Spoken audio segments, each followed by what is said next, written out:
v.h.s.x? What do you mean?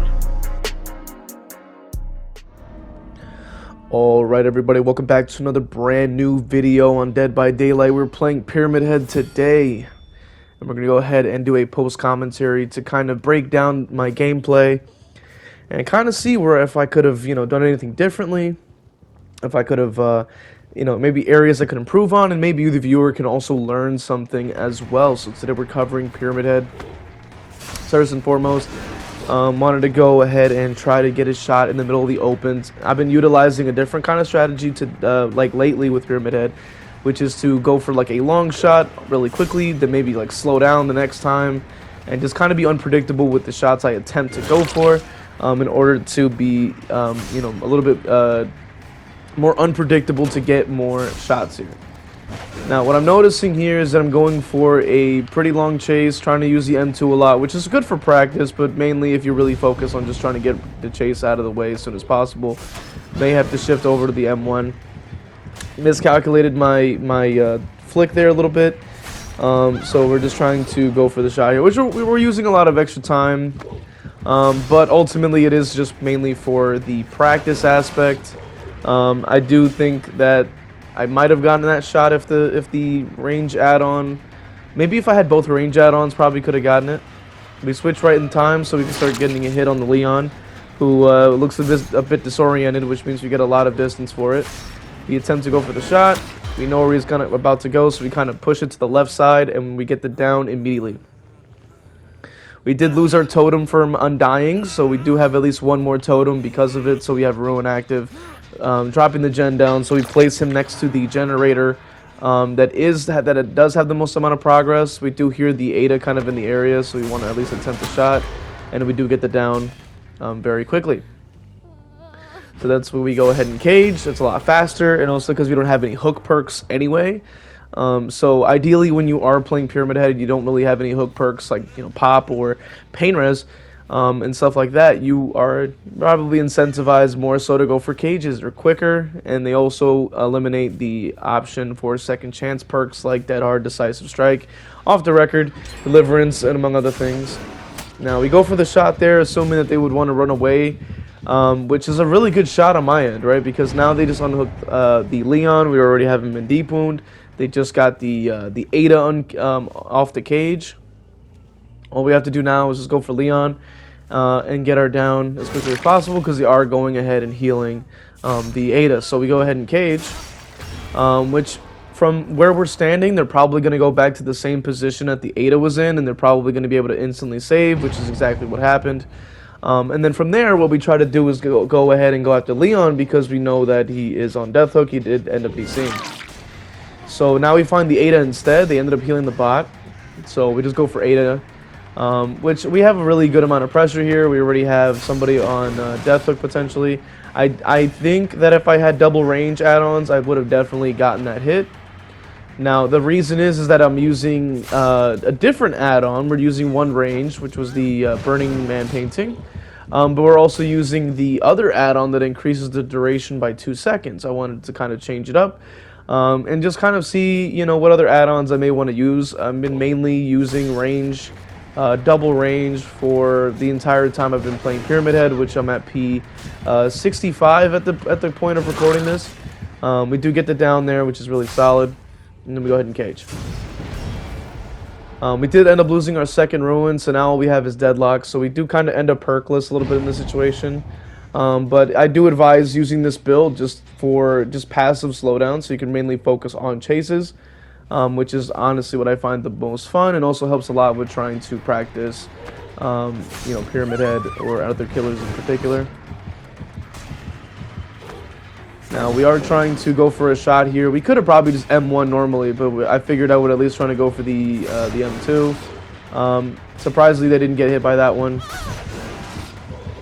We're just trying to get a little bit fancy here, and just trying to get the downs. She kind of ran into me anyway, so they do end up getting the gen done. We get the final judgment off, which is really nice, which saves a lot of time. Highly recommend using final judgment as much as you can, getting that trail on as much as you can. Very, very useful tool as a Pyramid Head player, especially if you are starting out. This is going to be quite useful to you. Now, what we're trying to do here is sort of figure out, okay, this is where they are. They're by the window. We do this little mind game where we drop down and try to go for the shot as they fall. But I think I might have miscalculated the time it would take for them to fall down. But I do recommend going for a shot like that. I kind of predicted that they would run over through the pallet, so I figured I would preemptively fire so that when they do run, they kind of run into the shot. So, you know, it really depends on the player you're up against, but I do definitely recommend just going for some more shots. Like, don't be afraid to miss.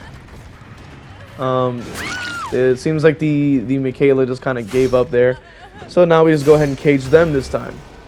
Now, the thing I will mention about having the torment is that if the survivor does have torment and they go to save somebody out of the cage, it removes the torment off of them. And obviously the person has been caged. So you do lose a little bit of the torment capability, which is a bit unfortunate.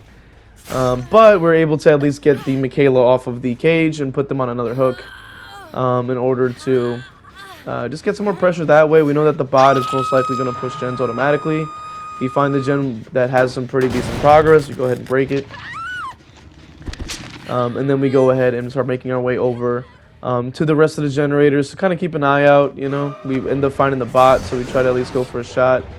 We did not actually get the shot, but we know where the bot is. We know the bot is on death, but they do end up saving. So I figure the better option would be to go for the survivor that's injured off of the hook, so we can immediately get another survivor out of the game, as they say. So we do go for a long shot there. We try to switch things up. You know, sometimes you go for a quick shot, sometimes we take our time with it. That is the way to pretty much go about it. And that's the way to sort of be unpredictable as a killer player, and in general, it is the better option. Because, you know, as the higher you get with the amount of wins you're getting, and if you win consistently for a good amount of time, you're going to end up going against a lot stronger players. So the better option is obviously, you know, they're going to be more experienced going against your type of killer. And obviously it is meaning that they're going to be able to counter you a lot easier. So we cut a little bit forward here because, you know, as we had ended up eliminating the second survivor, the bot is obviously around. We were going for a bit of a drop shot, but also the other survivor decided to kind of hide throughout the match, so I figured we go ahead and at least go for the bot. You know, try to get our points up, try to get a little more practice in with our shots and stuff like that, and ideally you'll be able to get some more points. Why not, right? So that's what we're kind of focused on. We want to eliminate the Leon bot, so that we can then focus on getting to the end of the game, as we were able to pretty much win the game off of this alone, but we obviously want to shoot for the 4K if we can. You know, no need to kind of give up early. So with that being said, we try to attempt to look for I believe it's Serena. Now, one thing I've noticed is that I'm seeing scratch marks. You know, I look around, I check lockers and stuff like that. Didn't really see them kind of anywhere around, which I thought was a bit strange. Wasn't too sure exactly how they were able to do that. But I'm leaving the gameplay in, so that you can kind of see, like, what kind of sort of hiding capabilities I guess survivors can have. You know, it can be a little bit informative. Right? So here I am, like, we see scratch marks again. Kind of looked around, I was like, okay, well, let me check the corner there, maybe if there's, like, they're, kind of like in the corner or something. Nope, they're not there at all. And we're just taking a look around, but one thing I will say is that I take a mental note and I go, okay, the scratch marks are in that area, they probably see me passing by, they probably hear the audio. The offering is claiming that the hatch should be by the shack, so I figure, well, let me go ahead and close it, and let me take a little peruse over that area again, just off of context clues, because I figured they can't really go that far unless they were to start running again, and knowing them, they wouldn't really want to do that because they're going to reveal their position. So what they want to do is stay in their hiding spot, whether it be a locker or a corner or a bush or something. They'll probably try to stay in there, and then from, which is why I kind of walk through the bushes, because sometimes it's gonna be hard to see. Another thing I do is I place trail under the lockers, right, so that they do end up trying to leave the locker and you don't hear them. They will be able to step in the trail. Having them in trail also makes it so that you can cage them. So it's a win-win. Now what I do here is I try to take like a path where it's a little bit short, and giving me enough enough of it's an angle where that gives me enough visibility to see where they're gonna close in from. Maybe they're on the door already, or I can see maybe somebody like a figure or something kind of walking around. But that's why we go ahead and check both, and we just kind of go between the two. But so far, if you're enjoying the video, man, leave a like, comment, what do you want to see next, and hit that subscribe button while you're at it. Which now we actually find the Zarina on the gate over here. I do attempt to go for a shot here just to save a little bit of time, but that does mean that they actually let go of the door, which is pretty good. And then what I do is I position myself in the opening of the gate, which normally gates you can just kind of block him from that position, but the night map has a different kind of door. It's like the gate opens up from the bottom instead of the side.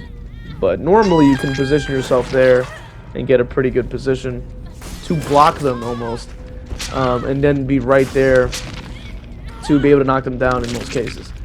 So that being said, that is the first gameplay of the video. Hopefully you've enjoyed it so far. Maybe you might have learned something, and then we're gonna go ahead and jump into the next matches. All right, everybody, welcome back. We're doing another post commentary for Pyramid Head today. We're on RPD, utilizing the same build as before, double range. We got Fearmonger, Ruin, Deadlock, Corrupt, all focused on passive slowdown with a little bit of exhaustion just to kind of help us out and chase just a bit. First chase, we see them on the stairs here. Now a little tidbit is you can actually fire down the stairs with Pyramid Head if you're unaware of that, if you're new to Pyramid Head. And it's kind of based on spacing a little bit, so if you can get the spacing right, you'll be good to go. But obviously I don't really get it here. Not at the first chase, because they kind of already used live, so it just kind of extended the chase, and then I ended up firing for no reason. I actually didn't even need to do that, because the spacing is actually a little bit earlier than that, and I kind of messed up there. Went for a quick shot just to kind of see what they're going to do. What I try to do nowadays at Pyramid Head, because I've kind of started utilizing the strategy, is to kind of go for a quick shot, kind of feel out the survivor, kind of see what kind of play style that they have when it comes to dodging. And from there be able to utilize something from here. Now this survivor in particular, I was assuming that they would run left, so I did preemptively flick there, but I overshot and kind of ended up missing there. So I went for it there. They actually dodged it this time. I was actually quite surprised that they would. They ended up stepping in my trail, which is really good, and then from here we should be able to just M2 fake and then get the down. From there we can then use our cage option. Now with a build like this that is focused on just passive slowdown, using your cages is pretty much key. Ruin is obviously attacking the gens in the meantime, which gives us a little, it's not much time, but it is time nonetheless. I will acknowledge that. Went for the drop shot, but he did kind of just end up flying out over the railing there. We do play some more. We do try to preemptively shoot toward the doorway, because that's where they're gonna go. But they ended up kind of dodging back. So there is a bunch of scratch marks scattered all over the place. So it seems like everybody's kind of running around, just kind of. It seems like they're all losing their minds. So from here, I figure, okay, they're at the top left, probably around the showers area, like the office type of thing, like the. So I figure I would have to rotate around the other way, but they already got the heal off. So I figure, well, I need to start switching back in order to try to, make sure the gens are regressing, but also try to get some extra pressure, because we can tell that they want to definitely push the gens really fast, and we need to be able to get it down as soon as possible. Now what we do is we body block the pallet. That's another thing that you want to utilize when you're playing Pyramid Head and you go through. With that, they did end up eliminating both the Undying and the Ruin. So we do kind of miss out on a little bit of extra slowdown, but that's the best we could do. Considering Ruin is not really that strong, unfortunately. Totems in general are very weak currently, due to spots and the fact you can't relight them. Stuff like that is definitely makes it very difficult to really want to use totems. Once again, we utilize the same body block strategy, because you got to keep in mind that a lot of these survivors are going to try to rotate right back into you to try to throw off your field of view. We call it, an FOV tech, if you will. What you want to do is just let go of your power and stand in front of it so they don't get the prompt in order to be able to pallet slam it. Now we go for the shot here. We finally get the down, which is fine. We did as much as we could. I do figure I would go for the hook toward the center so that it can give me a little bit more, slowdown. Or I was hoping to be able to defend the main a little bit better, but unfortunately we end up losing the top gen, which is fine. We still have the bottom gen, which is fine. We also have Deadlock showing us where the generator with the most progress is. We see him kind of walking off there, so we just give him a good old hit. And from there, we can just start chasing him, right? Like, from here is when we start to really get some pressure, because now we're focusing on downing the Trevor Belmont here, giving him a cage. They just finished saving the Sable, so we're trying to sort of, we're applying a lot of pressure here. They're healing under hook, and then that also gives me enough time to give this one a kick, which is only about 50%. So in the meantime, it should go down. There's no one else around the area except that Sable who decided to fly towards me. I wasn't sure, what was going on there, so I figured we would go ahead and just chase them again, and try to get them out of the way. Right? We also go for the shot. We know that we're pre-dropping the pallet and kind of camping it, so that gives me another free hook. While they end up saving the Trevor, and then we can go ahead and break the God pallet as well. Now, what we can do is actually start rotating over to where we think that they kind of got the save. So I figured they'd be by the gate over here. So that's where we're starting to go, and there we go. We find another Trevor, right? It may not be the same one, but it is a Trevor, so that's fine. We are able to, once again, get into another chase immediately. And that is the idea, right? He's kind of swaying to the side, thinking I'm going to fire very quickly. I'm not. And that's kind of how you condition these survivors to think that they understand your playstyle. Now we just go for the shot quickly, you know what I'm saying? So that is sort of the strategy I was trying to kind of explain earlier. In some instances, we'll shoot very quickly. In other instances, we'll wait, go for the long shot sometimes, maybe not. Just sort of go from there. I do try to go for the drop shot here. I was a bit slow on it. I think if I had just dropped down and had gotten it, it would have been, and at least fired, it probably would have gotten the hit. We do lose a little distance because of their strange pathing. Now they do end up saving the Sable and healing under hook, which means another person's on a hook, another person's in chase, so two people are occupied at the same time. Here I was patient. As you can see, they swayed to the left thinking I would fire, and that's when I wait, right? And now we can start going after this Trevor, right? We rotate around because we know that they dropped the pallet. No point, like, we realize that they're not going to camp it, so that's why we, and then they try to go into the locker, so we pull them out, and then we can go give them a cage. So as they're saving that Trevor, now we're putting the other Trevor in a cage, right? So, now we're constantly having somebody on a hook or a cage. We're kicking that generator just because, and then now we're gonna rotate over, break this God pallet. They just finished healing the Trevor under the hook. Now they have to go save somebody out of a cage. Now, judging by the position of the cages, like, they usually are gonna be either top left or bottom right. So I had thought it would be bottom right, that's why I started looking in that direction, but it was actually at the top, like toward the top of the right hand side. So from here, I figure, well, now this is a perfect time to start putting down my power, because I didn't want to give the Steven M1 and then give Trevor distance. So what I wanted to do was go for the shot, right? Because if we use a judgment, it'll actually hit through Steve if he wants to body block, hit through Steve and actually hit the Trevor too, depending on where he's standing. So it's actually more effective to go for that and actually at least get a hit on one, or if not both. Trevor over here does end up DCing. I guess he got pretty salty, which is fine. we just go ahead and start switching over to go find the gens, because as much as it would be, as fun as it would be to probably down Steve, we don't really have a lot of time.